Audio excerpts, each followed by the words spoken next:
శ్రీ గురు చరిత్ర అధ్యాయం -20 శ్రీ గణేశాయ నమః, శ్రీ సరస్వత్యై నమః, శ్రీ గురుభ్యో నమః. ప్రస్తావన: మీరు చదవబోవు 20-21 అధ్యాయాలు తెల్పే అంశాలివి. 1. శ్రీ గురుడు ఒకచోట ఉంటూ అంతకముందు తామున్న చోట గూఢ సూక్ష్మ రూపంలో అచ్చటి భక్తులను రక్షించాడు. మహనీయులు సర్వగతులై భక్తులెక్కడ తమను స్మరించినా అక్కడే ప్రకటమై రక్షించగలరని సాయిబాబా చరిత్ర కూడా తెలుపుతుంది. 2. బ్రహ్మజ్ఞాని కొద్దికాలమున్న చోట తీర్థ క్షేత్రమవుతుందని, అక్కడ చేసిన జపము, పూజ ఎన్నో రెట్లు ఫలమిస్తాయని శాస్త్రం. 3.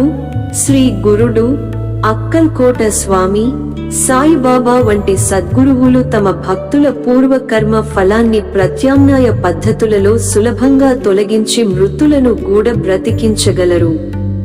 4.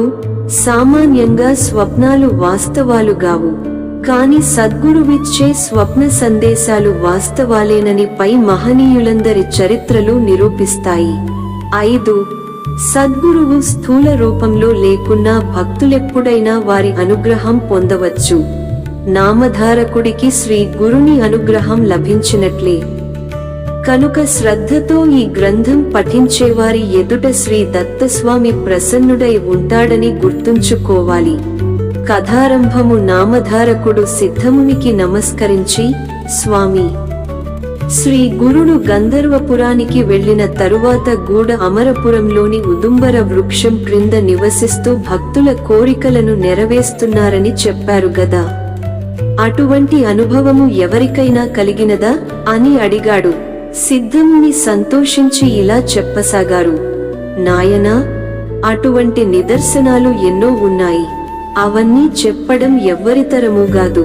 అయినా ఒక్క నిదర్శనం మాత్రం చెబుతాను విను. సిరోల అనే గ్రామంలో వేదశాస్త్రపరాయణుడు, ఉదారుడు అయిన గంగాధరుడనే బ్రాహ్మణుడుండేవాడు. అతని భార్య శాంతాదేవి మహాపతివ్రత. ఆమెకు 5 కొడుకులు పుట్టారుగాని ఒక్కరు కూడా దక్కలేదు.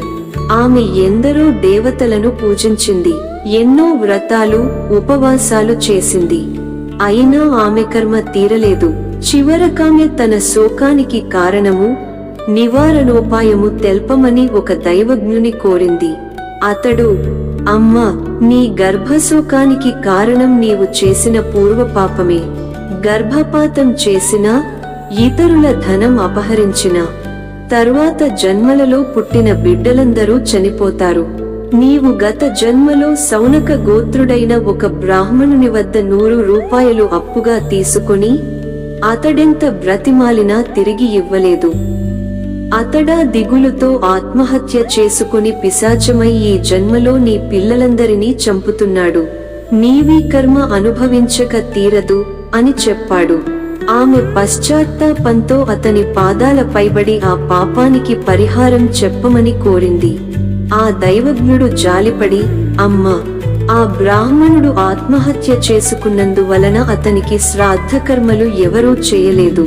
అతడు ఆత్మహత్య చేసుకోవడము, అంత్యక్రియలు జరగకపోవడము, ఇవన్నీ నీవలననే జరిగాయి. గనుక అతడిప్పుడు పిశాచమై నీ బిడ్డలను చంపుతున్నాడు. కనుక నీవు 1 నెల రోజుల పాటు పంచగంగా స్నానం చేయాలి.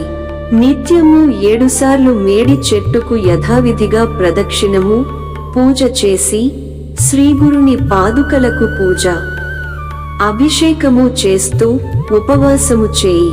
అటు తర్వాత నీవతనికి అంత్యక్రియలు చేసి, అతని సగోత్రీకుడైన ఒక బ్రాహ్మణునికి నీవపహరించిన 100 రూపాయలు దానమివ్వాలి.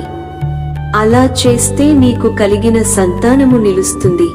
అప్పుడు నీ దోషాలు తొలగి, శ్రీగురుని అనుగ్రహం వలన పూర్ణాయుర్దాయం గల కొడుకులు కలుగుతారు. ఆ మాటలు విని శాంతాదేవి దీనంగా, అయ్యా, నేను శరీరంతో శ్రమించి మీరు చెప్పిన మాసవ్రతం ఆచరించగలను గాని ఆ బ్రాహ్మణుని సగోత్రునికి దానమివ్వడానికి నా వద్ద అంత పైకము లేదు.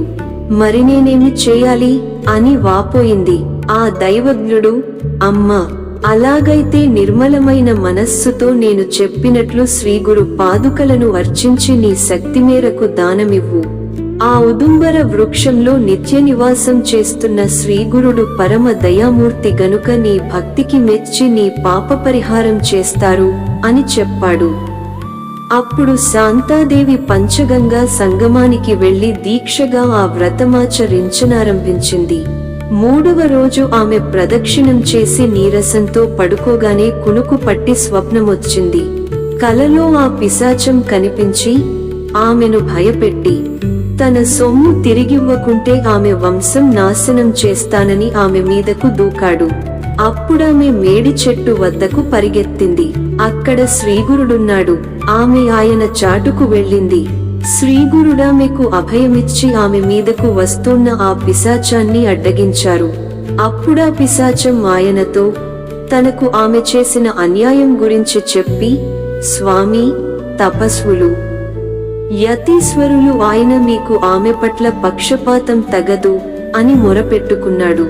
అప్పుడు శ్రీగురుడు కోపంతో, నీవు భక్తులను బాధిస్తే నిన్ను శిక్షిస్తాను. ఈమెనిలా బాధిస్తే నీకింకా పాపాలు చుట్టుకుంటాయే గాని లాభమేమిటి? ఈమె నీ డబ్బు అపహరించినది పూర్వజన్మలో గదా. ఈ జన్మలో ఈమె నిరుపేదరాలు. అందువలన ఈమె చేత ఊర్ధ్వదైహిక కర్మలు చేయించి యథాశక్తి దానమిప్పిస్తాము. నీకు సద్గతి ప్రసాదిస్తాము. మేము చెప్పినది నీకు నచ్చితే సరే, లేకపోతే నీకీ దుస్థితి తప్పదు. మేము మాత్రం ఈమెను రక్షించి తీరుతాము అన్నారు. ఆ పిశాచం, స్వామి, మీ దర్శనం వల్లనే నా కాఠిన్యం నశించింది. మీరెలా చేసినా సంతోషమే అన్నాడు. శ్రీ గురుడు శాంతాదేవితో, అమ్మా, నీవు యథాశక్తి పైకం వెచ్చించి అతనికి ఉత్తమగతి సంకల్పించి అంత్యక్రియలు జరిపించు. నీ బ్రహ్మహత్యా దోషం తొలగి పూర్ణాయువు గల కొడుకులు, కూతుళ్ళు కలుగుతారు అని చెప్పి వెనుక దైవజ్ఞుడు చెప్పిన విధానమే ఆమెకాయన విధించారు. ఆమె నిద్రలేచి సంతోషంతో స్వామి చెప్పినట్లే చేసి 16వ రోజున ఆ బ్రాహ్మణునికి ఊర్ధ్వదైహిక కర్మ చేయించింది. ఆమెకు బ్రహ్మహత్యా దోషము, ఆ బ్రాహ్మణునకు పిశాచత్వము తొలగిపోయాయి.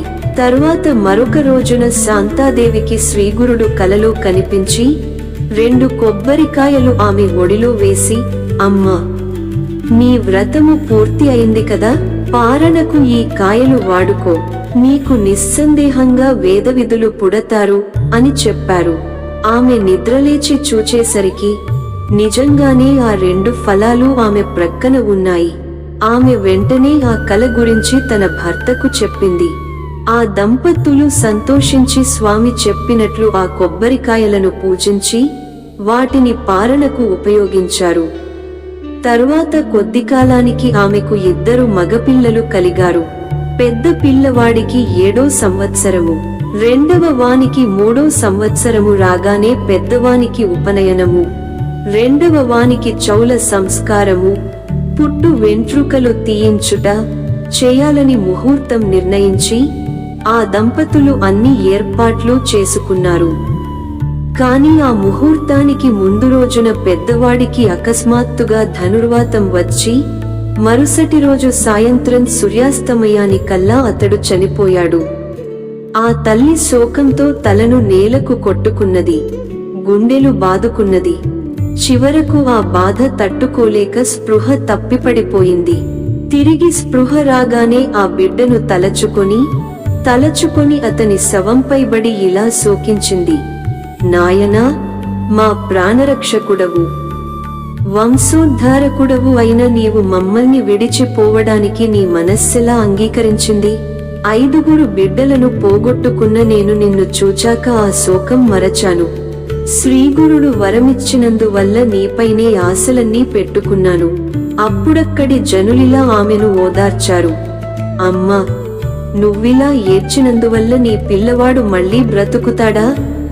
మృత్యువు దేవతలను, ఋషులను, రాక్షసులను, అవతార పురుషులను గూడ వదిలిపెట్టదు. మానవులమైన మనకెలా తప్పుతుంది? నువ్వాలోచించు, ఇలా దుఃఖించవద్దు. అది విని ఆమె, నాకు దాపురించిన పిశాచ భయాన్ని పోగొట్టి సాక్షాత్తు శ్రీగురుడే ప్రసాదించిన ఈ ఫలం విఫలమెందుకవాలి? నేను గూడ ఈ బిడ్డకు తోడుగా ప్రాణమైనా విడుస్తాను అని ఎంతో పట్టుదలగా బదులు చెప్పింది. ఆమె శ్రీగురుని స్మరించి, స్వామి, త్రిమూర్తి స్వరూపులైన మీరు సత్యసంకల్పులని నమ్ముకున్న నాకు ఇదేమి గతి? నేను మీరు చెప్పినట్లు ఈ ఉదుంబర వృక్షాన్ని సేవించినందుకు ఫలితమిదేనా? నా విషయంలో మీరు విశ్వాసఘాతకులయ్యారు. పిశాచబాధ తొలగించమని మిమ్మల్ని శరణు పొందిన నాకు ఇదేమి ఫలితము? పులి నుండి పారిపోతున్న ఆవు కసాయి వానిని శరణు పొందినట్లున్నది. తన కష్టాలు నివారించుకోడానికి దేవాలయంలో ప్రవేశించిన వానిపై ఆలయం విరిగి పడినట్లయింది. నాకు ఇంతగా ఆశ చూపిన మీరు నా బిడ్డను ఎందుకు రక్షించరు అని రాత్రంతా ఆమె దుఃఖిస్తూనే ఉన్నది. మరుసటి రోజు ఉదయమే ఆ గ్రామంలోని బ్రాహ్మణులు వచ్చి ఆమెతో, అమ్మా, నీవిలా శోకించినందువలన లాభమేమి? జరుగవలసినది జరుగకుండా తప్పుతుందా? నీవీ మూర్ఖత్వం విడిచి శవాన్నిస్తే అంత్యక్రియలు చేస్తాము అని చెప్పారు. కాని ఆమె మాత్రం తన పట్టు విడువక, ఈ శవంతో బాటు నాకు కూడా అంత్యక్రియలు చేస్తే ఇస్తాను గాని లేకుంటే ఇవ్వను అని చెప్పి ఆ శవాన్ని తన హృదయానికి గట్టిగా హత్తుకున్నది. ఆ బ్రాహ్మణులు ఆశ్చర్యపోయి, బిడ్డతో కలిసి అగ్ని ప్రవేశం చేయడమన్నది మేము కనీ విని ఎరుగము, ఇదెక్కడి ధర్మము అనుకున్నారు. ఆమె మాత్రం మధ్యాహ్న సమయం దాటిపోతున్న శవాన్ని వారికప్పగించలేదు. చివరికామె శ్రీ గురుని మీద నిష్ఠూరమాడుతూ తాను ఆ బిడ్డతో సహా ప్రాణత్యాగం చేస్తానని ఆ శవాన్ని తీసుకుని నది ఒడ్డుకు చేరింది. జనులంతా ఆమెననుసరించారు. ఇంతలో ఒక బ్రహ్మచారి ఆమె వద్దకొచ్చి తత్వముపదేశించాడు. అతడెవరో కాదు, త్రిమూర్తి స్వరూపము, భక్తవత్సలుడు అయిన శ్రీ గురుడే. 20 అధ్యాయము సంపూర్ణము. శ్రీ దత్తాయ గురవే నమః. శ్రీ శ్రీపాద శ్రీవల్లభాయ నమః. శ్రీ నృసింహ సరస్వత్యై నమః.